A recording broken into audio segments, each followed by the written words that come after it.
My name is Flynn. I'm the founder of Humble Crumble. I started the world's first crumble bakery in a farmer's market in 2018.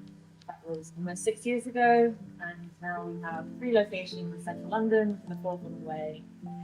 Before I started Humble Crumble, I was working as a marketing executive for a supper club company. I'd had the idea for a few years, and I wasn't really sure how to start or had the confidence to do it. But because I lost my job, I was like, you know what, I'm just going to try it. I'm just going to go to a farmer's market and get some crumble and just see if anyone likes it. So I was studying at university, and I saw an ice cream shop that was normally super packed in the summer, but in the winter they just didn't have any customers. And I was staring at it, and I was thinking, what could they do? Like, what could they do to bring people in the winter? I just thought crumble. I was like, oh my gosh, why is there no such place as a crumble bakery?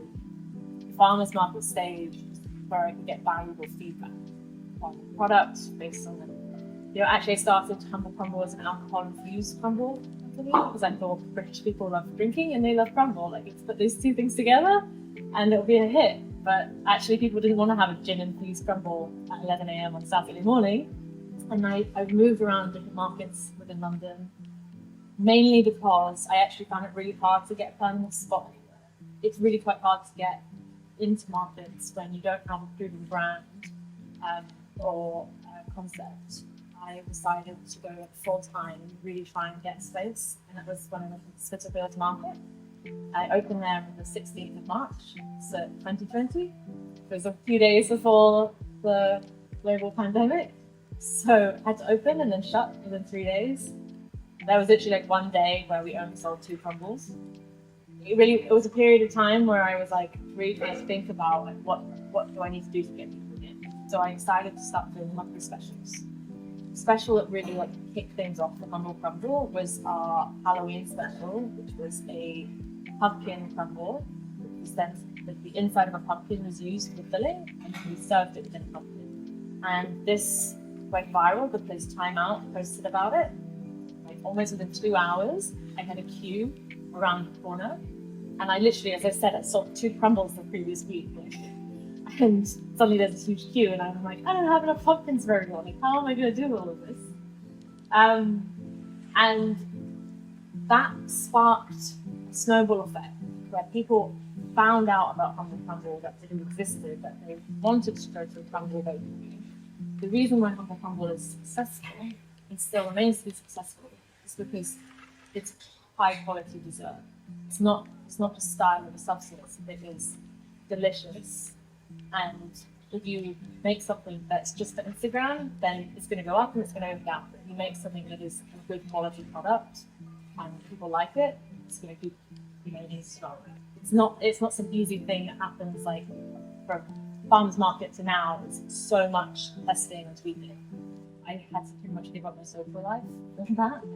In the early stages of starting a business, you have to just be fully in it. Because I think I'm going like that's the place to start a business. There's so many people, there's so many different cultures.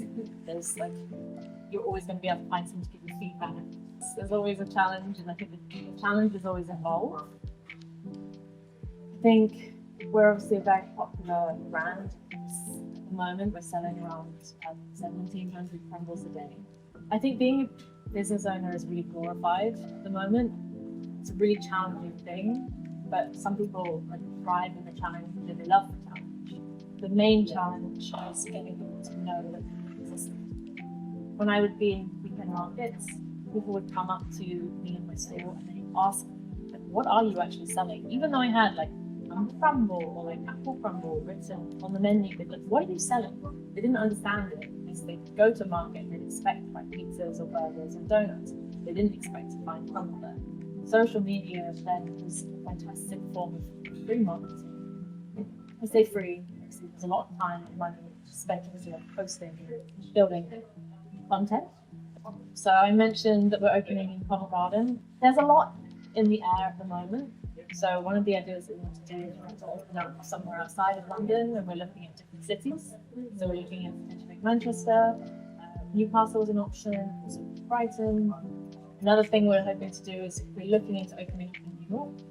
It's absolutely love the food scene in New York and I'm alive there. I think it'd be great, but also at the same time, it's a very daunting process. It's a completely different market.